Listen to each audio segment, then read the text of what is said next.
Hello, hello. Welcome back to the Heart and Hustle podcast. I am Angelica Yard. And I am Charisma O'Keefe, and we are here every Thursday talking to you about business, entrepreneurship, balance, life, mental health, and everything in between. All the things. All the things. It is still July. I was going to say it's almost August, but that's because I live in the future. But we are just, I'm always thinking It 6 weeks ahead. It is kind of almost August, so I mean, we're a week and a half out, which is, We're a this week and month a kind of half went by out. quickly. It did. People who enjoy summer, I hope you are enjoying yourselves. Yeah, so who does like it? Because I People don't know from the anyone. north. So people who live, well, even I feel like I used to say people who were like in places like the UK, but Bobby's stories yesterday made me real stressed. So I don't know if that's Yeah. the case because they're fighting on Twitter about not having air conditioning and it's too hot because there's a heat I wave in the wonder if UK. it's like partially because Bobby is originally from Miami, so she knows like, no, Yeah, summer I is don't think she was bad. very dramatic about it, but I saw on Twitter like it's a Yeah. heat wave in the UK and everyone's really angry because they don't have, central air or Yeah. what have you. So Yeah, I don't really like either extreme season, winter or summer. I like why can't we winter's all agree that totally, fall is the best season? Like it I don't is. Fall understand is why we're great, all spring doing is this. cool, but the other two are really trash. But like, I'm totally fine with winter, obviously in Florida because it's not really like a thing. But winter where you actually have ice on the ground, and my issue is not snow. Everyone's like, "Oh, you don't like snow." Snow is fine, but in a lot of places, you don't really get a ton of snow. You just get ice everywhere, and it's absolutely trash. It's not beautiful. It looks disgusting. So I don't like that, and I don't like being hot all the time.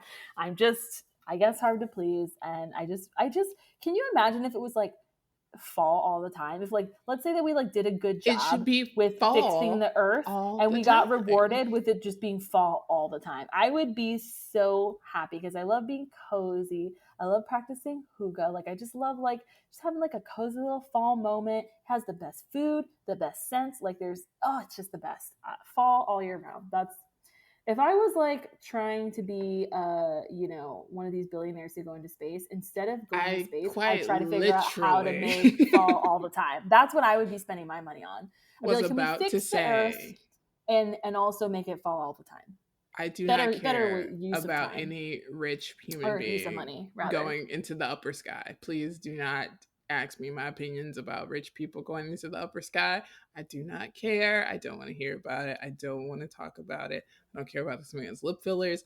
I genuinely do not care about people who could end world hunger and choose not to. So, They just are like, uh, nope, I think we'll just go up in space we're for going like to three the minutes. we're It's going into fine. the upper sky. It's not even space. It's literally Yeah. the upper sky. I can't deal. Please And stop it's, talking to me to about me, it. it's also like embarrassing. Like, I'm embarrassed for them, like in their little spacesuits, and they're like, "We're astronauts." I'm like, "You're not. You're just rich. Like, You're you just didn't an actually like ass. do anything." Yes, just ass. No, not just ass. Um, so, yeah, I will say that I only follow one person on Instagram who said something positive about them. I unfollowed them, but I was really proud of my friends for all being like, "This is trash." I was like, yes, we're all in agreement. I was just like, if you have that kind of energy where you're like, this is so great, I'm just like, we're just too, we're too different to be friends. Sorry. Like, it's Just see what no James Baldwin shade, said but about people going into space and come back to me. So, moving on, we have questions and we will answer them because it will be a quick episode. I hope you guys enjoyed last week. We had an amazing guest. Nikki was very, very helpful and thorough. And I hope you guys all ordered her book because it sounds yes. like it's gonna be a banger. There's a Yeah, playlist. if you Anytime have there's a a book and a business, playlist, get yeah, to it. exactly. If you have a business, you're going to be doing marketing. You're most likely going to be doing content marketing. She covers all of that stuff. So go back and listen to that. But we asked you guys what questions you had for us. We broke it up into the questions into business, mental health, and personal. So we have a few from each category that we are going to answer today. So getting right into it, what are some best practices for a successful rebranding? And the person who asked this question actually does have a business that is about, if I had to guess, I think about 5 years old. Okay, so that's a good age to start rebrand. As a child, when you turn 5, you kind of rebrand. So I'm like, what a Yes. good Who are thought you process. now? Like you rebrand into a kindergartner and not like an infant. You're like, I'm a big kid now. No, I think honestly, open communication as much as possible, but not too early. because I think that's where a lot of smaller brands get things wrong, is that they start to take people on this long-winded journey of rebranding that is 12 to 18 So months, and true. no one wants to be on that journey with you. We just want to get like a 4 to 6 week announcement about like what's going to happen, so we're not confused when we get an email from a new business and all your logos and your stuff looks different. And there's ways to make it fun and get people included. If you have like an email list, this is a perfect time to get those people on your VIP list into the process and getting their opinions on what would work and what wouldn't work. Obviously, it's you at the end of the day, it's your business, you do what you want, but it's just nice to get your customer base involved. It's like soon as you can, but again, not too early, because it becomes a saga. But yeah, I mean, being very transparent, doing everything. So don't half like do it. Make sure you get everything on social. Make sure your website, your print materials. If you're gonna commit to changing the name of your business legally, if you need to do anything, there obviously do that first. Like, don't change your website name and get new business cards, and then your business legally is like there's no DBA or whatever you need to do to get that situated. So make sure you do all of those things, and also just don't rebrand for the sake of rebranding. Really make sure you know, like, maybe your current brand is not in alignment with what you want to do and you want to switch gears a little bit, or maybe you've grown, because sometimes if you start brands when you're a little bit younger, your business when you're younger, you may grow. Like in your 30s and 40s, your brain, it's not where it really was in your 20s and your late teens. So you kind of might want to mature your brand up a little bit, which is something that a lot of people do. So you really just take the time and get your reasons why and talk to somebody who's an expert in branding before doing that as well. Like, if you're not a branding person, I'd suggest sitting down with someone to guide you through the process, because they can also give you a checklist and a guide and kind of give you a timeline of what to do and when to do, so you don't forget something. So you're not 6 months out and then somebody gets an email from you and it's still the footer has like the wrong thing. You know what I mean? There's just like a lot of little things. So those would be my giant tips for that. Yeah, I think that that's perfect. That pretty much covers all of it. And I also would just say, make sure you know like what the point of your rebrand is, and are you doing like a complete rebrand? Are you having a different voice for your brand, or are you maybe updating your visual identity? So kind of like, again, that's something that is going to be best for you to talk to a specialist about, because it's like, are you looking at the visuals and you're just like, I don't like this anymore, but you still really like your company mission and you still really like what your company stands for and the feeling that you give customers and all those things? Or is it just like a completely different vibe that you're going for? So kind of talking to a professional about what exactly each of those entail, because kind of like you were saying, like there's checklists that are going to be different for each of those things. Recently we updated the logo for the nonprofit, and we still want, like, we still have the same mission statement, we still, you know, have the same, for the most part, the same brand, right? But we just needed the visuals of our brand to be updated and to be elevated. And so, yeah, that's very different than, you know, going through and saying, I really want a different target client, like different market, you know, that I'm going to be servicing. I maybe possibly even want to have different services or different products. Like, so kind of know exactly what you're doing for your rebrand. And again, talking to a professional at the beginning is going to save you a lot of headache when it comes to that. So Yeah. the earlier you do that, the better. Definitely. I would definitely look at examples of, I guess, two people I know who've recently, again, is you guys, and then Arlene LeBoy of Gold Leaf Bake Shop, which is a bakery in Orlando. She just got her logo redone and it was done really well. And it's just an example of, like you said, just kind of that small tweak that didn't require a whole rebrand, but just a visual identity that Yeah. pulled together the look and feel that she had been kind of doing on her own, because she's a photographer by trade, and so she already visually has a good eye for what she wanted to do. But she worked with an incredible pair of designers who created a logo for her that really fit her brand very well. Yeah, yeah. So, yeah, we announced our like 503 around the same time as the new like visuals, because we kind of felt like, okay, this lets people know like we're super legit now. We were like legit before, but we weren't, you know, officially 503 because we were like waiting for that paperwork. Now the paperwork's in and we're just elevating the brand. So I wouldn't think of that as a complete rebrand, but I think this person might be looking to do an entire rebrand, because I know this person is. And I would say, before you do anything, please sit down with a branding consultant and talk to them about that. Because if you are, for you, it's definitely going to be a huge overhaul, because you have a very, very specific brand. So I'd love to see you just sit down with somebody, even if you don't end up hiring them, but just to kind of get an idea of how much of a like turning everything over and doing everything like kind of brand new it's going to be, you know. Yeah. So question two is, how do you find grants for POC business startups? And let me tell you. So, yeah, there's different ways to go about it. So you can do this on a federal level, you can do this locally, you can do this on a corporate level, and then obviously there's, you know, depending on what type of minority you are, and if that, like, well, they said person of color, so you know, specifically if you're Black, if you're Indigenous, if you're something else, and also if you are a woman, if you are LGBTQ, etc. So all of them have different ways to go about it. But I would say the first step is definitely knowing your industry and knowing people in your industry and like networking, because what is going to be available to someone, right? Like if you're, you know, Brazilian, is going to be different than what is available to somebody who might be Black versus someone who, even like amongst Black people, there might be stuff that's specific for Haitian Americans that have moved here in the last 5 years. You know, there's very, very specific things.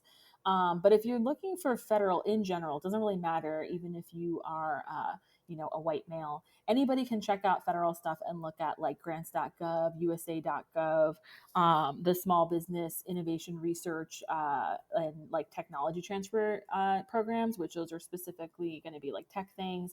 The DOE, the Department of Energy, they do grants for small businesses. I know that they just announced like a ton of money, like I want to say 130 million or something like that for grants for small businesses. Again, that's for businesses that are very like energy forward, science forward, whatever. So again, knowing your industry on that, and I think a lot, I could be wrong, but I feel like a lot of federal grants are going to be more things that are like tech related, science related, things like that. But also you can look locally, and like you can literally reach out to your locally elected official that is like, you know, on your most basic local level and say to them like, hey, I'm looking to start a business. Here is like the very basics about me. Like, you know, for me, it'd be like, you know, I'm Black, I'm queer, I'm, you know, I work in, well, I have a nonprofit now, so that doesn't really count, but, you know, I make candles. Like, so like, I tell them the basics about me just really quick and ask them to point me in the right direction locally. But I know that like, the Department of Commerce, the Small Business Development Center in your area will normally be able to help you out. I know that New York is giving away $800 million right now for small businesses, not even just affected by COVID, but just like in general. But like a lot of people aren't even like applying. So make sure that you're like reaching out, because both federally and locally, there's different opportunities.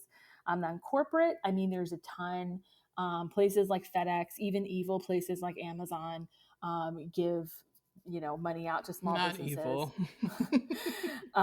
Sometimes it's like, you know, for anyone who's a business owner, sometimes they'll do specific things, and it really depends. Like a lot of corporate places will do it, you know, look ahead to like what your specific month is for your situation. Like, so during Black History Month, obviously businesses will be like, look, we're not evil, here's some money for, you know, local Black businesses or whatever. So kind of keep an eye out on that sort of thing. Like, you know, look during Pride Month if you're queer, that sort of thing. So I know for women specifically, there is, what's that girl boss's name? What's her name? Do you remember her? Amaya or something? I don't remember. Sophia Amorosa or Why am Amor. I in a completely different name? I don't know. But I know she has a foundation, and hers, like she has a foundation grant, and it's $15,000. I don't remember how often, if it's like yearly or monthly or what, but it's for women in like arts, fashion, music, and design. There's one that is every single month, and that is the Amy Grant Foundation, and they give $10,000 a month to women-owned businesses. And at the end of the year, I think they choose someone and give them a higher amount, one of the people that like they already had given the 10,000 to. So I guess maybe depending on what you do with it and you report back, and if they like it, then they kind of choose like a winner to win like a larger sum. I think it's like 25 or 35,000. And then there's also Elaine Fisher, which is a women's clothing retailer, and they give up to 10 women a year. They give about $100,000. Now, I think to get this, you have to have a certain percentage of the people who work at your business have to be women. So obviously, if you're a solo entrepreneur, then you're good to go. If not, it's a certain percentage, so you'd have to look up what exactly that is. For minorities, I know that there is a minority business development agency. It is like a department of the U.S. Department of Commerce, and they have different sorts of grants and stuff that you can take advantage of. So you would just basically contact them, see what they have going on. And there's also the National Minority Supplier Development Council. So they have like a program that offers financing programs, and they also do like business advice and things like that. But then they also have grants. And then there's Operation Hope, which is specifically for entrepreneurs that are in like lower like income neighborhoods. So, if you are from Orlando like me and you lived in Pine Hills like I have, then that area would qualify. And they have like training programs and workshops and financing and all sorts of different things. So there's different programs like that throughout. But yeah, definitely making sure that you are just knowing about your industry and talking to other people in your industry, because so many things are very, very industry specific. I know that the person who's asking this question is from like kind of in the beauty industry. I think that'd be what it'd be considered. And so, that's just not something that I personally know a ton about. I hear more about like tech opportunities and like creative arts and stuff like that, just because of like who I know. But that's why it's like network with people in your industry and start to talk about like what grants have they reached out for. And then also pay attention to like, are you a veteran? Like things like that, that just anything that is like that you're not a straight white cis man who has like a regular 9 to 5. Anything else could be like something, you know what I mean? So it's like and you can work with specialists like those places that I was telling you about, the National Minority Supplier Development Council, places like that where you can talk to them, or again your local like small business center in your area after you've talked to your local representative, and you can tell them those specifics about you, and they're going to be so much better at it. I look at it like when you are in high school, if you're one of these kids that is applying for college and you're applying for like every grant, every great like college opportunity to be able to get money to go to school for free, like you have a counselor and you utilize that counselor as a resource because they know so much more about all of it. So this is one of those instances where it's really beneficial to speak to somebody who knows this industry really well and knows the specifics of what you need, because they're going to be able to find you stuff so much faster, and they're going to be able to make sure that you're pointing in the right direction. And we're obviously doing that a lot with a nonprofit, but on the it's just different because it's not a business. But we typically are using grants.gov is like our main source, and then people that we know who've been like, hey, I've had success in getting this particular grant, and I think your nonprofit would be a good fit for it. So a lot of like our leads have come from people in this like who are in the nonprofit space. So just again, people that is always a great resource. Yeah, I was gonna say, and top of that, just always be in different groups and different, like, follow people on social. Obviously, Twitter and LinkedIn and Facebook groups are probably the times where I see opportunities that I would send to other people all the time that I see. A lot of them now are kind of age based, so I feel like we've we've aged out. I've learned. I'm like, oh yeah, We old. we old now, so we don't qualify for those. But let me find a young person to send this link to. But yeah, that's pretty much where I found most of the grants and opportunities that I've seen have been in Facebook groups or somebody on Twitter sharing. Someone like April Rain, who shares Rainy Day Jobs, that hashtag, and she shares a lot of stuff for creatives. So if you are a creative entrepreneur, that's somebody to follow. And yeah, just different types of VCs because VCs always know where money is. So I think if you're trying to build that attention and maybe you're not like you pre-seed, but you want to start trying to apply for grants, maybe finding those people who are in your industry. Jamie Schmidt of Schmidt Deodorant is someone who definitely talks a lot about how she raised her money and shares a lot of information She for has good deodorant too. female founders. It is the best deal. It's the only natural one that I can use that works for me, and I've stuck with it. And so I really like the way she shares some of her stuff. And obviously, her situation is a little bit different, but she is open and sharing all of the time. So I would definitely add that onto it. But yeah, all those resources are perfect, and take your notes. So yeah. All right. So our next question is, how did you get started? Which is such a such a question. Oh, you just woke up and decided to start a business. It was 2009, so it's a long time ago. I don't know how people start businesses in 2021. I feel like it's very difficult. Yeah, it's very different. I mean, like, I don't feel like this. Like, I was already doing a lot of stuff. Like, we were building websites and doing different things and designing for other people, and just decided that like it would be smart to do it as a business. I just listened to Anna Bond of Rifle Paper Company did a self-made Q&A just now, and I love that hers like very similar, in which they were like, "How do you start your business?" And it was supposed to be like a big story, and she's kind of like, "I did my wedding invites, and people asked for more," and I'm like, "Yep, that's 2009. Like that's kind of how most people started their business. Like you start taking a picture for a friend, and then like so she was like, I just blogged about my invites, and then people asked for more. And my husband said you should get a website, and that's literally that's how things happened back then. There are very few like very cool like super romantic stories. It's just that you started sharing stuff online, and people are like, oh, that's cool. Can you do it? And I'll hire you to do it.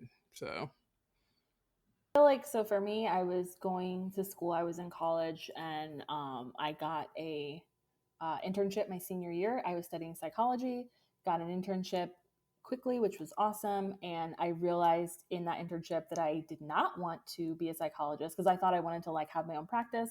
And I realized what I really wanted was to own a business. So I always knew that I wanted entrepreneurship. I was like, I went into it being like, I want to own a business, but I don't want to own a business being a psychologist. So for me, it was like figuring that out. So while I'm working and going to school and whatever, I was on the board at Health Central on the board of like directors because I had a friend that was working there, and I was helping to plan and execute large scale events, and like was one of like a core team of like about I want to say there was like 13 or 14 of us that would like pretty much do the events, and so these are like multi-million dollar budgets, like stuff I've not really worked with on my business, like far those budgets have far exceeded what I've worked with because it's a hospital, and we are bringing in like a ton of money and whatnot. So yeah, I was like, okay, I'm really good at this and I like this. So I decided to. I was planning my own wedding again. That's where a lot of this, like you said with Anna Bond, like when you're doing it for yourself and you're like, okay, I'm really good at this. I volunteer and do this, and I knew somebody that was having an event in Isleworth, and it was a 50th birthday party, and they needed a event coordinator for it because the Isleworth, if you don't know, if you don't live in Orlando, it's like the probably one of the richer, if not the richest neighborhoods in the area. It's where like Tiger Woods lived or lives, I don't know, and like Shaq and a whole bunch of those other people. So basically, they were just like, "Hey, we need somebody who is going to be like coordinating this 50th birthday party." And I was like, "Yeah, I can do that. Like I've done galas and stuff for the hospital, so like I can do this." And so I did that. It went really well, and that kind of led to me doing events in that area. At this point, I already had my camera, and I was already, just like taking photos for friends, like nothing serious. But friends kept trying to pay me, and I was very weirded out by that. I was like, "Why would you pay me?" Because my brain just was not going to that place yet. And so I ended up coordinating weddings for 2 years. Before I went into wedding photography, when those things finally merged, something that I love photographing weddings more than planning them. I like both though. But yeah, I was able to get into weddings pretty quickly because I was already so familiar with, like, I was able to photograph them quickly because I was so familiar with like running them. And if you can coordinate a wedding, then you're going to be that much better in any of the other vendor positions. And so yeah, that just led to me doing that for a year and just being lucky, I think, to be near Disney. So I ended up like getting a contract with Disney and being able to shoot weddings there. And just knowing people, being able to like be published by MTV. So it's just like a lot of like just doing what I enjoy doing. And then, having a lot of people want to pick my brain to like how I made that happen, which led to me doing like consulting and branding. So yeah, I feel like that's just, back then it was a lot easier to be like, I have this passion and I'm going to kind of go after. And this was like so before Instagram was not a thing, like none of that existed. When I shared photos, I would share them on Facebook. and I would tag people on Facebook, and then you'd book other people, through that. Now it's a lot harder because back then it's like you didn't go to Facebook and have people advertise to you, right? It was like you literally went to Facebook and like you didn't see pages, or you just saw like your friends literally. And so no one really felt like, oh man, Christmas advertising to me. It was just like, oh cool, Christmas shared this like cute photo from a wedding, or like some boudoir photography, or like an engagement she just did. That's cool. That's exciting. Oh, I like the photo. Oh, I'm going to hire her.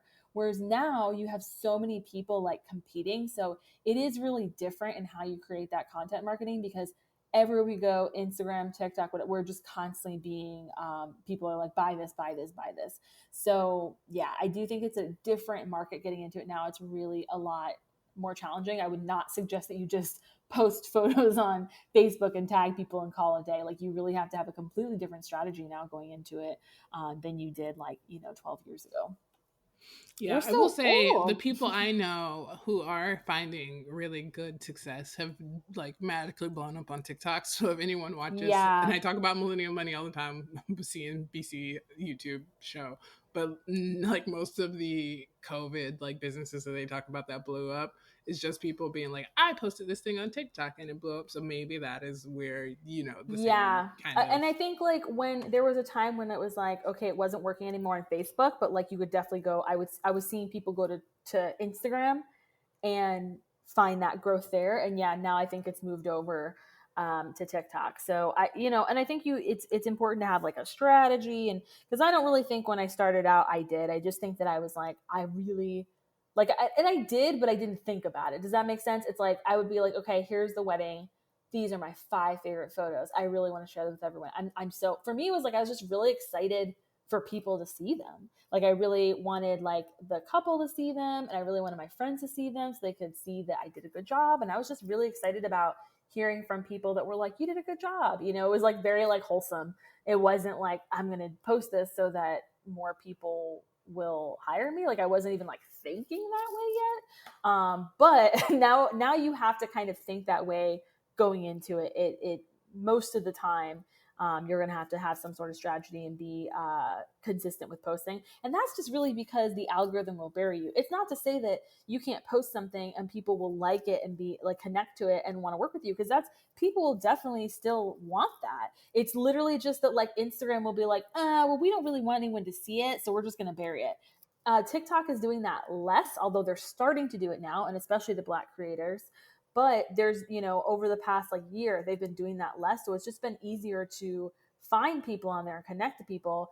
That's the issue with like Facebook and Instagram, very much want you to pay for that connection, as a small business owner. And a lot of small business owners are already like, pushed to the brink with what they can afford. So yeah. Whew.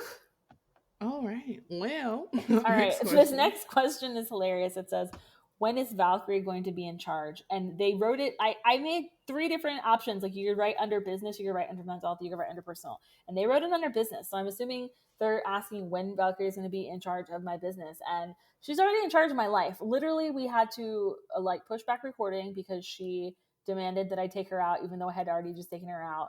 And then when she came back inside, I was like, okay, like go lay down in your bed so I can like do my podcast. And she's like, I'm gonna lay down in your bed, even though she knows that she's not allowed in it. But there's nothing I could do because I needed to like record this. So I was like, well, I guess you're gonna lay in my bed now. So she pretty much runs my life. If we would like, as far as like her ever being like us ever like building a business around her or anything like that, I don't think that we would, because I already have so much going on. John is actually the person who runs her Instagram. I think a lot of people think I run it because they'll like DM and kind of like write DMs and it sounds like they're talking to me. And I'm like, I don't do that. Like, I'm not in charge of her Instagram. Like, I'll post her onto mine, but I'm not in charge of her Instagram because I literally, like, I had to, like, I did that for so long for people for a living. I'm not going to do that, like, have an extra account for no reason. And I already have to deal with multiple accounts, like, as a entrepreneur and business owner, whatever. So, yeah, that's all John. If he ever wants to make her into one of those dogs that is like Instagram famous or whatever, but I don't think he will because he's not very consistent. So he just posts like at random when he thinks about it. And that's kind of what, it's funny, Bobby's dog Wookie Boo, that's what Wookie Boo's Instagram is like. It's like you won't see anything for like a month and then like it's like, oh hey, there's Wookie Boo. But she just posts them on her main. So I'm like, same. As Valkyrie drinks very That's loudly while I'm trying to it's record. fine. It is. I told I you, she's in charge. do not follow any pet Instagrams, but I thoughts and but I feel the same way about kid Instagrams. I only technically follow one child, and she's not really a child, but she's like a grown up. But like I just yeah, you guys, I feel for you because there's Is she people who like start their 20 and kid. you're like, she's a child? She's my you offline, you know who I'm talking about. I'll tell you who it is. But she, yeah, and it's really her business, not even her, it's her business. So I don't follow baby Instagrams that are written by adults. I don't follow pet Instagrams that are written. It's not that I don't care. I do in my spirit. Well, actually, I think I follow my sister's dogs, but Yeah, you they don't do. post anymore. So oh Yeah. well. So But yeah, also she's those already are in like charge dog of my nieces. life. Those are dog nieces, so I just like, by obligation it's family, like Vin Diesel said. Anywho, I All have right, so we're to. going to get into the mental health section of this. So those were our business questions. If you have any more, you can always send them in. You can always DM us or email us, or however you want to contact us. But we're going to get into the mental health ones. So the first one is great: how to balance business and mental health. How do you do it? You go to therapy as soon as you can afford For it. real. and That's great. and Yeah. and the therapist tells you what to do and you say, "That's so smart. Why didn't I think of that?" Oh, it's because I'm depressed.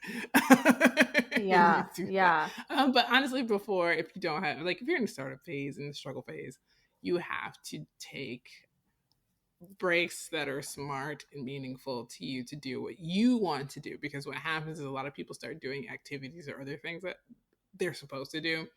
Like, if you don't like yoga, I don't, like, why do, you know what I mean? Like, it's just, I would never tell a friend to do yoga if they hate it, which I have friends who absolutely hate yoga and they're always like, "Oh, I'm so sorry." I'm like, "Why are you apologizing to me for your hatred of something that does not like uplift you?" And this is where, like, meditate if that's your jam, ride a bike if that's your jam, write if that's your jam, take pictures, but always have something outside of your business to lean back on that you can kind of decompress from the nuttiness of business. And I will say it's been helpful having other entrepreneurs in my life, and most of my friends are entrepreneurs. So I feel a little spoiled by that, and the fact that I can like talk about something or have crazy deadlines or have a schedule that like allows for me to do weird things in the middle of the day and talk about that with other people, and they get it because same.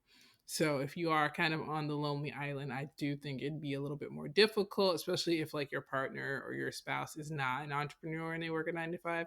You need to find your people so you can decompress with those people, because a lot of times what happens in relationships where it's like one entrepreneur, one not, is that you guys don't really see eye to eye on like what's happening in the trenches of day to day activities, and it may cause some like struggle or tension. So I think it's just finding your people and being able to talk about what that's like there. So Yeah, I agree, and I think that like as far as like I think you definitely hit like the nail on the head with the relationship thing. I hear a lot of people report like definite trouble in paradise due to like one being in a 9 to 5 and one being like an entrepreneur. And I would say that that's definitely like have that conversation with your spouse early on about like I guess what expectations are and financial stuff and whatever, and I guess go into that, being on the same page. For me, it's not something that John and I have ever struggled with, but John is also like the nicest, best person on earth. So he's just always been like super supportive of anything I want to do, and vice versa, really. But I can't imagine like being in a situation where you're arguing with your spouse about this. That's got to be really bad for your mental health. So I would definitely say like try to prioritize like that looking however you want it to look. And yeah, because it is definitely like such a change for the relationship, right? If you're both start out in a 9 to 5 and then you're an entrepreneur, it's just a completely different lifestyle. So it's like I guess you guys need to talk about like what that's going to look like, and how that's going to be okay. And that might be something that you want to do in therapy as well. This sounds so bad, and I'm not trying to tell you to get divorced, but I'm just saying like I can't imagine, like I would be like livid if John didn't like we are support what I did. definitely a kid fearing Chris will break up with him. Like I'm like I just it's I guess for me it's like it's just so much a part of like who I am, and like I've always been so passionate about what I do.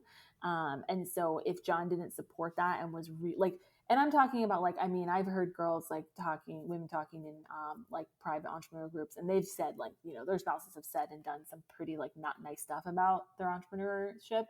I just don't, for me personally, like I just don't think I would deal with it. I'd be like, well, and it's not to say that I would like always choose my job over John, not at all. It's more about if he didn't support me, you know what I'm saying? Like, because it's just like, I just don't get that. Like, obviously, if you are, I'm not telling you, like, if you make like $4 a year and you guys have bills and you're like, it's not working out, the business isn't working out, and you're just like, well, sucks to be you, like I'm not going to do anything else, that's different. Like I'm not saying like be irresponsible, like obviously you're both adults going into it, and so you both need to make sure that you agree on how things are going to work to an extent as far as like paying bills and things like that. But yeah, things are going well and whatever, but there just seems to be some people that just really don't like people who own businesses. I don't get that.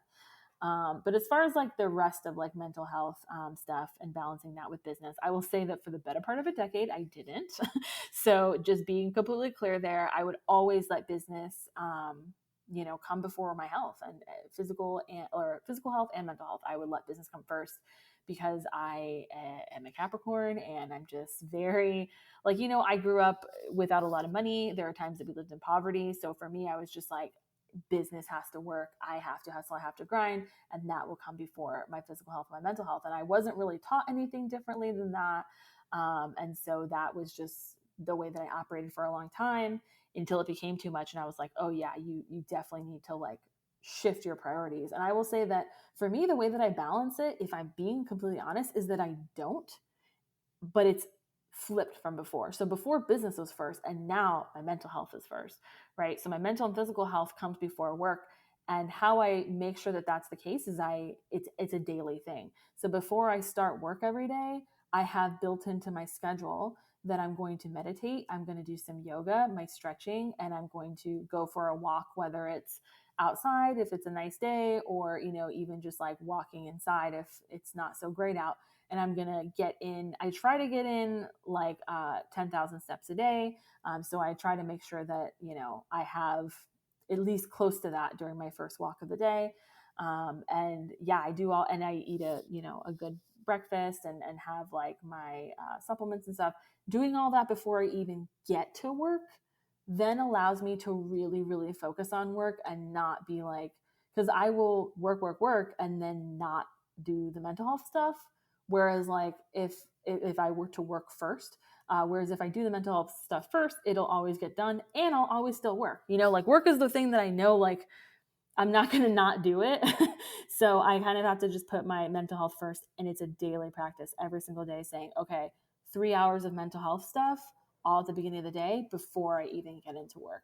And then kind of like you said, like having friends who also have the same situation and they also are entrepreneurs, and being able to talk about talk about those things, talking on the podcast and stuff, talking to other people, talking to you, is just like really helpful for it. And now I'm just very open about, I had this like idea in my head when I was a wedding photographer full time that brides wouldn't like it if I was anxious, if I was like a person with anxiety. And so I was like, I have to not tell anybody because they won't hire me. And I don't know why I put this in my head, but I was just like, if you're, wedding vendor, you have to be calm all the time so no one can know that I have anxiety. And then I just was like, what am I doing? This is really dumb. And now everyone knows I have this anxiety and depression. I tell everybody because I think that for me, it's just like, I don't want to keep it a secret. And the more people I tell, the easier it is for me to ask for help when I need it. So yeah, that would be my advice is if you're neglecting your mental health, put it first every day. Find a schedule that works for you where you're not going to neglect it, because really your business there's going to be no health or wealth within your business if you are not mentally healthy yourself. Sure. That sounds good. Do that. Don't do what I do. Moving on to the next question. It is what to do during a depressive episode. And I will let you speak to that first because you actually do things that are smart. Well, actually, something that I was going to say was like kind of what you talk about with, because to me, this is being sick, right? So, Yeah. like, you've talked about, how important it is to have kind of like, what do you call it? Like, it's like, I'm calling it a game plan, and that's not the right term.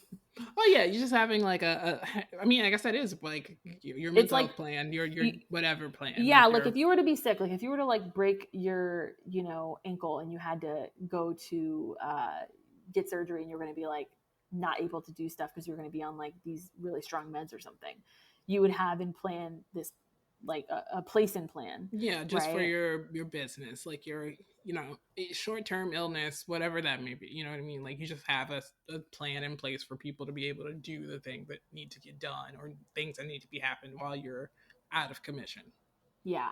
So that would really be because to me, I think a lot of times people don't think of like the mental health stuff as like illness, but it is, right? So it's like if I'm having a depressive episode, I'm like, I'm sick right now. I might not, be in the hospital or have like, a broken whatever, but I'm sick right now. So I need to make sure that everything is in place for A, for me to get better as soon as possible, and B, so that my business like will keep running, without me or with help from people or whatever, or even just like if you can like putting on an away message of like, hey, we are on vacation right now, we will be back in 4 days, or whatever it is, and then communicating with your partners of like where you're at and what you're going to actually be able to do and being upfront and honest about that.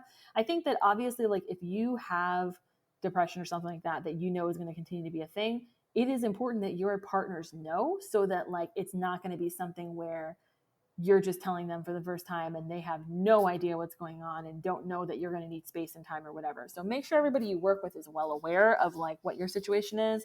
And yeah, if you can have like a place and plan of like, let's say that it's gonna be in a really intense depressive episode, while you're focusing on your mental health and getting help, having some things in place, so that your business runs smoothly.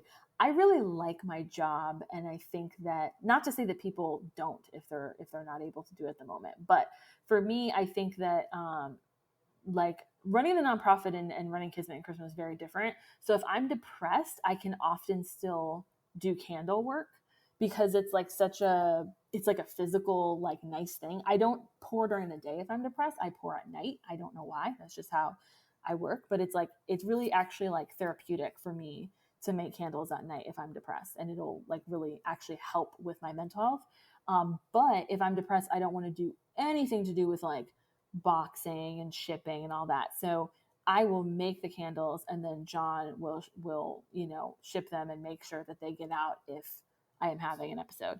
And as far as like the nonprofit, then I most likely would just take a mental health day, or kind of tell Anna like, hey, I am going through it. Like, I either will kind of like divvy up different work to her, or tell her like, I'm gonna get this to you, but it's not going to be done till next week or whatever it is. So just being flexible and knowing, because the main thing is just giving yourself the time to get better. Like if you're just keep pushing through and pushing through, you're going to not be really delivering the best sort of work. But you're going to be like pushing through and not getting better either. So it's like your work is getting worse, but you're also getting worse. So if you can take the time and just be like, I'm going to really focus on my mental health and really, and whatever that means for you, that might mean just literally taking time to unplug from everything. That might mean lots of yoga, getting physically active. That might mean a few emergency sessions with your therapist to like talk things through. And it might mean talking to your psychiatrist and either getting on meds or switching your meds. Maybe these meds aren't working for you. So yeah, just make sure that you're giving yourself time to like do all of that, so that you can get back to work and get back to doing what you love doing. Yeah, and I mean, the I feel like the harder chunks are like the months long. You know what I mean? Like the funks that last a little bit longer, where it's like you have to kind of like roll with it, but you're still in this longer Yeah. period of time. And for that, So I you're will talking about say, February, March, and April for me this year? sure, or years. I can name off a Yeah. few. You know what I Yeah. mean? Uh, and in those time periods where it's very dark and heavy and hard to get out of, it's really important that you try your best to listen to your body, not your brain, because your body will tell you when something's wrong even when your mind is saying nothing is wrong. Like you're like, it's fine, but if you like are hyperventilating, you know what I mean, you have a hard time working, like you have that block, like you just sit at the computer, nothing is happening, you just like, I don't even want to open this program, I don't want to write this email, I don't want to respond. Like those are all things that start to tell you that something is wrong.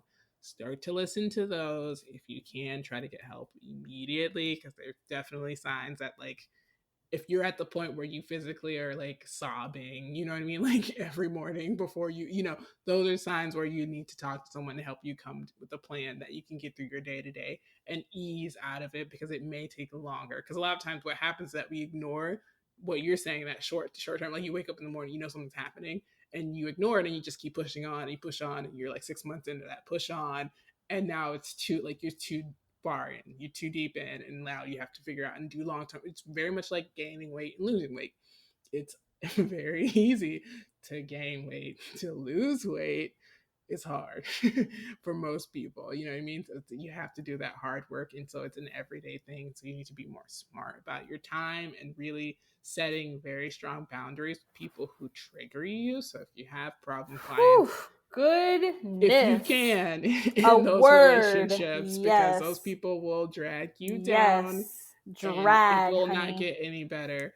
If you work with, collaborating, if you have a business relationship that's not going well, you have a partner that's not working well, you guys need to nip it in the bud immediately, because it's just going to drag you down, and then you will not see hope and see yourself getting out of it. So the things that you need to do may not be fun, and they may be expensive. Like, let's be real, when you're getting to the point where you're in that depressive funk that's longer, you have to make hard decisions that cost money, which means maybe canceling projects that more income. So you just also need to be aware of that and ask for help when you need it. As somebody who literally never does, I will tell you that is something that you're supposed to do. Do not do as I do as I say. So ask for help when you need it and be honest. And there's nothing wrong with having help.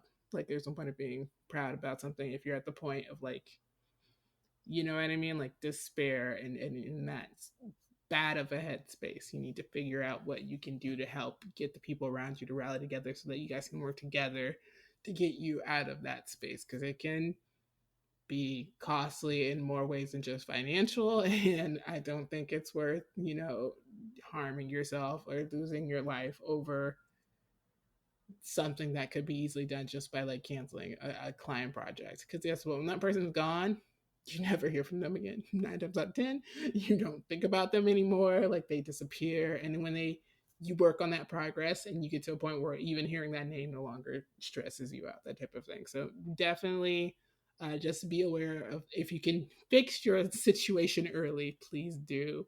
If you're in a longer fun, or something may have happened, grief causes very long depressive episodes. We are not in control of our grief. Grief comes and goes as it is, and that happens to a lot of people, especially with COVID and different things, that jobs or opportunities, you just allow yourself to have that grief and deal with it as it comes. But I wouldn't try to shove yourself back into just quote unquote being yourself or getting back to I would say, normal. yeah, that's so important. Like when you're going through grief, to know that like you're gonna need time. You need time. It's grief is like not linear. Like, it's literally, it's whenever it wants to show up. Like, something could Yeah. have happened to you 10 years ago. You could have never grieved over it, and something could happen today that Yeah, I have a takes you into person that in my spiral. life who is kind of going through a pre-grief because they have somebody in their life that they're going to be losing sooner rather than later due to health issues, and it's like we are preparing in advance for that person to need things, and they're preparing as well. Like it's when that time comes, they're not going to work as much, and things are going to just be different, and that's totally fine. And after my grandfather died, like I worked a ton like while he was sick because I would be in his room every day and just be working while he was sleeping and stuff. And then after he died, I was just like not okay. And I was not okay for like a while. And then one day I was, and now I'm like really okay about it. And I can like talk about him all the time and whatever. But there was definitely a time where like if somebody mentioned anything that reminded me of my grandfather, I would be like hysterical almost. Maybe not in front of them, but like I'd have to like excuse myself and then like go be hysterical. So that's not really like a great situation to be in if you are working out in the world with people, right? So yeah, you have to give yourself that time to really like sometimes feel grief, and that's completely okay. And again, why it's so important, like earlier rather than later, to talk to somebody, and to get help, and somebody who will kind of help navigate you through that time period, that episode, whatever, so that it doesn't get to a point where you feel like it's out of control. But no matter how far it gets, like honestly, there's if you have a professional, like it can always go back to being good again. Because I know like sometimes like when you're depressed, you just feel like I will never be happy again, or I just feel nothing, and I don't know if I'll ever feel anything again. But it can turn around if you have a professional helping you, for sure. The next one is super cute because that was a very depressing question, but needs to be talked about. Next question is great. It says, "No question here. Just wanted to say Valkyrie pics are good for my mental health." So yeah, I will I will keep posting them. And Valkyrie is actually an emotional support animal. She's not my emotional support animal. She's actually John's emotional support animal for his depression. So yeah, I would love. Hopefully, he will share more on her account about that process of like getting an emotional support animal and like what specifically it means, because it's different. There's like, you can have an emotional support animal and you can also have a therapy dog. Those are two different things. And obviously like there are support animals that help people that have different, all sorts of different things. So yeah, so she is specifically an emotional support animal. She actually will be becoming a therapy dog, so that we can take her to hospitals and nursing homes and trauma centers and things like that. And she can help other people, not just John and I. But yeah, if you have a furry friend in your life or looking at someone else's furry friend, that is always, I think, really helpful for mental health. And there's literally like scientific studies of like petting animals like really helps with what's that hormone that I don't have enough of that's happy? Uh, Serotonin. That one. Why did I forget what that's so funny that I forgot what that's called. That's yeah, serotonin. Which I always need some more of. It really helps with that. So yeah, there's actually what I found out from my friend Morgan, which is really cool. They have dogs that you can just bring, like therapy dogs that like you can just bring to a corporate environment too. So if you do own your own business and you actually have like an office or whatever, and you want to, you can sign up and people will come bring their therapy dogs to your office, and you can just, everybody at work can cuddle dogs. So that's pretty cool. That's magical.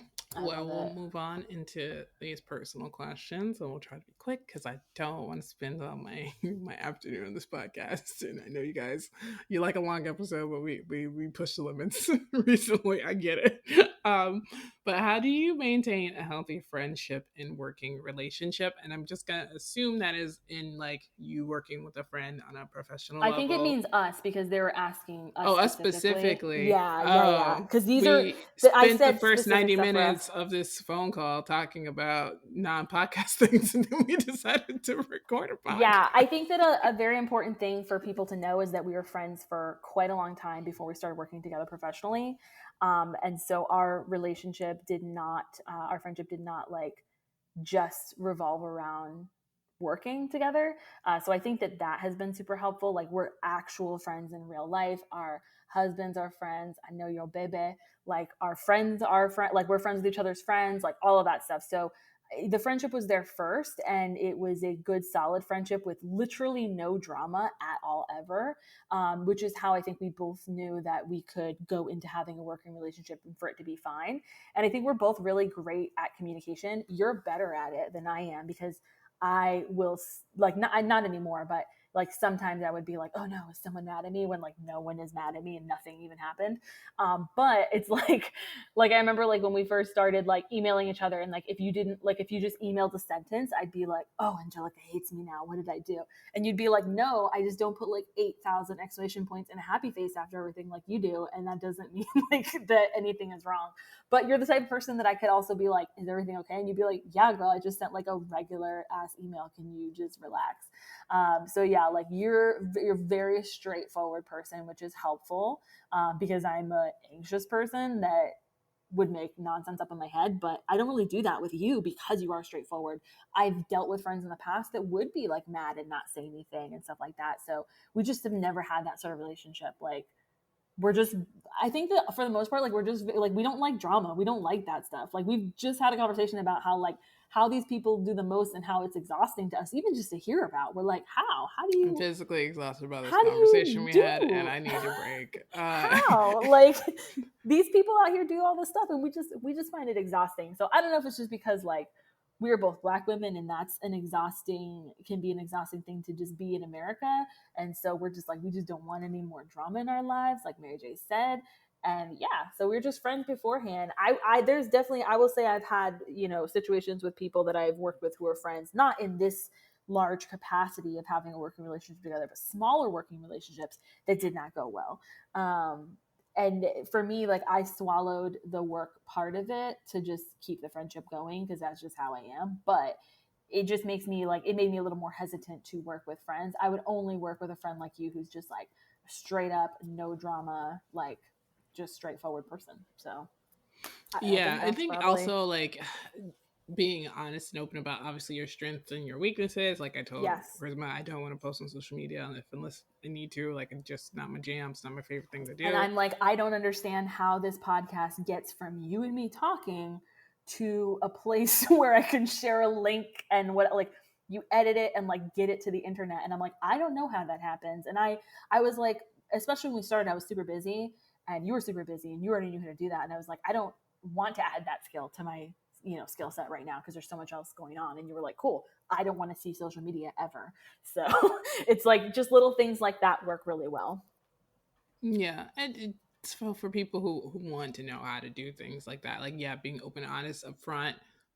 If you need to, obviously contracts depending on what type of business you have, being very vocal and like I said, honest about things. Don't just let things happen and then like be pissed off about it for like 3 weeks or start gossiping to other friends and mutuals. And Yeah. that's how I think that's how things start to spiral. Like you start speaking angrily about it with your partner if you're with somebody or your mutual friends, and then it just becomes a whole drama bucket when it really could have just sat down and been a conversation between two Yeah, people and it's being I like, feel like hey, it's this just is it's not never that working. serious. Like that's my biggest thing is like if someone were to be like, "Well, how do you stay friends with her?" Cuz I'm just like I don't think that there's anything that you could do that would make me so mad that I'd be like this is affecting our podcast and our friendship. Like what? Like And the I don't things that know. I think are like ridiculous about you already know. I'm like, yo, relationship is ridiculous. It's you it makes tell no you sense. tell the whole world everything that's the whole ridiculous the whole about me, so I'm it does like, not matter.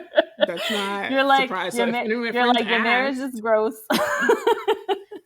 You're like I you was love your talking to husband too much. It's gross. it was like, oh, she's moving back, and they were like, what is happening? I was like, you know how it is, you know how she is, like Mm-hmm. it's, you know how she is. She'll be back. Like, and then my friends are like, Yep. what? Some friends that I hadn't seen in a while because they were like, oh, it's the same friends we did Galentine, which I forgot that you even met these people. So I was like, oh yeah, I guess we were in Galentine's in year like 2018 or whatever. I don't even Oh yeah, remember. that was So a that long type of time ago. thing, like, bruh. So yeah, it's just like that type of thing of like, Because I don't. like I said, you're just like a very straight up person, Everyone knows my opinion about and nine things, like all the time. Like no one ever surprised by my opinion about something because I'm a very straightforward person. I feel like I'm literally like kind of like a teddy bear. Like I literally don't have bad opinions about people. Like I literally just don't. Like I genuinely adore you and think you're like amazing. And like when you're not in rooms, I'm like Angelica's the smartest person on earth, and I love her. You know what I mean? So it's like I don't know. There's like nothing negative going on. So That's pretty much it. But yeah, I think being open and honest, having really good communication. If you're having expenses, be open and honest, obviously about that up front. Is are good tips for you if you're trying to work with a friend, and also know that it may not work. And like knowing when to be like you said, if it yeah, didn't work with other yeah. friends, just being like swallow it for the friendship and just move on. Exactly. Yeah. And I don't regret that decision. That was the right decision. Not everybody needs to work together because not all personalities are going to work. And for me, if we're already friends, that's going to be more important to me than a business thing anytime. I can always have another business partner or do another venture or whatever. But like friendships, really good friendships are, I guess they are. I'm so blessed because I have so many awesome friends. But I do think that they're hard for people to come by. And so I really take them very seriously and I treasure them above anything else. So, what is a goal that you had in 2020 that had to be postponed due to COVID, and will you pursue it again? That's a good Mm, question. I feel like we were very hyped to do more live shows, Yes. traveling. And I think that Yes, we were. anytime, I think business travel is always a goal of mine in general. And I really had started to really, And you in were doing it 2017 and really, yeah. 2018 was a lot. 2019, we slowed down a little bit. And then 2020 stopped completely for me. 2021 picked up for more for David. He's traveling a lot more now for business because he has to. But like, that is always my goal, is to take my business and drive it into everyone's city because I like to travel, and business is a very good excuse for me to travel. I'm not a good vacation person. I'm not taking a vacation. My friend's 10-year anniversary was July 2nd. I was like, I've not taken a vacation since then. So it's been 10 years That's since I wild. took an actual non-work related like trip that was vacation. If it wasn't visit family or like going to a funeral, that was the last time. But I like working while I try. And even if I like, I can imagine going to some places that are my favorite places, or places that maybe I've never seen. But like, even like, David's going into the New Hampshire, Boston area next week, and I like literally started a whole list of things I want to do if I were to go into that area. Like, he'll check it out and see if we go together after he gets back from his trip, and that type of thing. So it's like, I physically am the person that no one wants to go on vacation with, because I am like, I got to go to these foodie places. I got to go to these hole in the wall restaurants. I want to go see, like, I want to live like a local. I definitely Yeah, travel but like a that's local. I do not awesome. travel like a tourist. But no, it's not awesome because people do not want to travel with me. I'm not going to stop with you and do Instagram photos. I'm not going to do, like, I'm the person that's like, we walk 20 miles every day on vacation. You know what I mean? Like, well, other people want Yeah. like luxury hotel, turn down service, 5-star restaurants, like that type of I travel more experiences. like you, but without working. But It's I'm it's like that. like that, Yeah. but no work. I'm definitely like, but when I'm traveling, we want to have meetings with people that we really Yeah. like to talk Yeah, it about their makes sense. businesses. We get so Mhm. excited about everybody else that we know, like their business. Like, we have obviously contacts in Boston. Like, can you meet up with that person while you're there? That type of thing. Like, we get so excited about our friends who have businesses, and we have global friends. So it's like, anywhere that we want to travel, there's someone we know that owns a business there, and we definitely would just drive by, run by, talk to them, and have a quick like little kiki over, and we would talk about business. It just would happen. That's just the type of people we are. So, business travel, it is very difficult for me to not be traveling for the second year in a row for business right now. And I could, but having an So will you be unvaccinated child makes yeah. it difficult for me to think that it's safe enough to get Do in you an think that like if airplane. things are going better then you'll pursue it I like think hardcore in next year, 2022? 2022, I think we'll start to ramp it up, because there's stuff that's happening that will require travel anyway. Like, there's already dates and things that are happening that will require travel. It's just making sure that the child can be vaccinated, and the school works out as well, because she's in a real people school. So that's like figuring that out. Where like, if we figure that out, 2022 is like wide open. I'm ready to get on some planes. I'm ready to see some other things and get out of Florida, because it's exhausting being here. And you people keep coming here. I'm so confused. every podcast this year, I've been like, why are y'all here? Because I don't understand. Yeah, they're in DC too, but they're just luckily in DC they're literally just at the National Mall and like the museums. Like they don't know they don't go anywhere else. And John and I don't go to those places, so I'm like it works. I don't know if I had a goal in 2020 that really had to be like postponed. I mean, I could say like definitely like the travel thing too. Mine was like I don't like necessarily. I mean, I will travel for work, but just in general, I love travel and I don't always work when I travel for sure. But I mean, we did literally postpone multiple trips. We were on our way on a trip for John's birthday, for his 40th birthday. We had this like long trip planned and we were really excited. And a few days before we were supposed to leave is when lockdown started and everything. So we obviously didn't go on that. And then we were supposed to go on a trip the following month with like, so the first birthday trip was just like him and I, and we were going to visit some friends and family and stuff all over the place. But then the second trip was going to be with a large group of our friends, and we were really excited for that. And that obviously had to be postponed as well.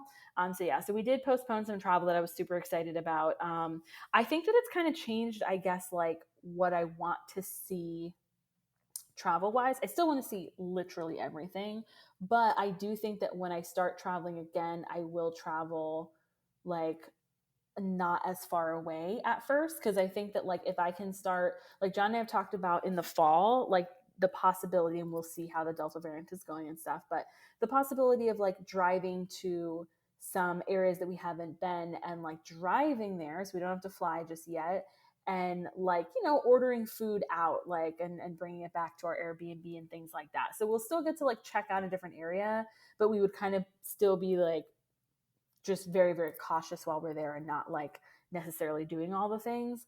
But I'm just like, at this point I'm just like, I'll take anything, like that sounds fine to me.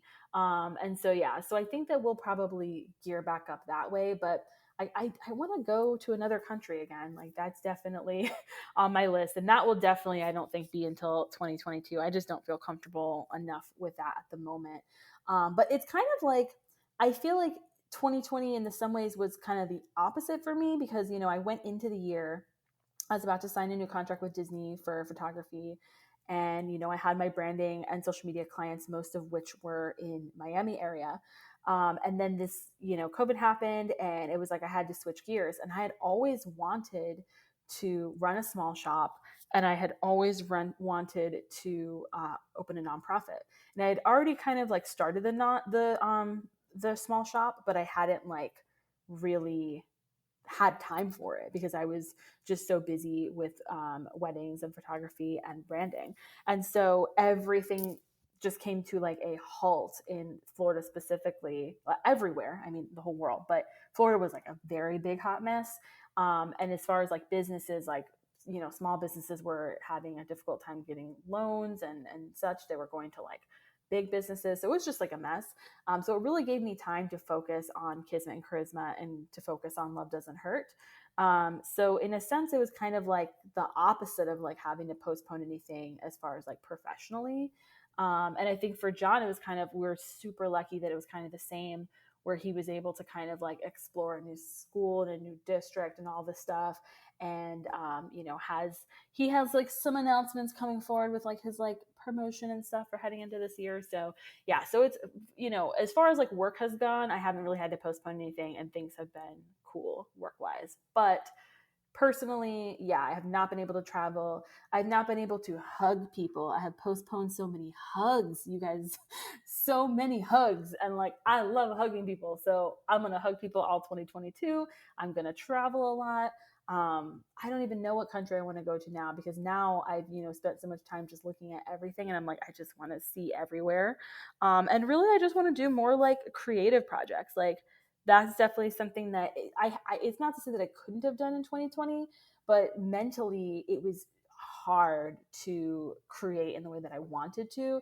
So like my novel like didn't get worked on the way I wanted to. I wasn't, practicing my Italian the way that I wanted to. I wasn't working on other like just creative projects that I wanted to. I'm kind of getting back into that now, like kind of getting out of the depression, and my mental health is just in a better place. So that was kind of postponed. And yes, I will pursue that again. Like, I'm hoping to finish my book by the end of this year, and I'm on track to do that. I've been like, staying up with my Italian lessons. So when I get to Italy, like I'll be able to talk to people, and just trying out new creative things and that sort of thing in a way that I wasn't so much in 2020 and like even the first half of 2021. So yeah, I hope that if you had something that you had to postpone and you still want to do it, I hope that you do, because it sucked. It was a really terrible year, but at the same time, like, we have nowhere to go but forward. So do that thing. Don't put it on the back burner, and just reach out to us if we can help in any way. So our last question is, why are you both talented, kind, gorgeous, and incredible?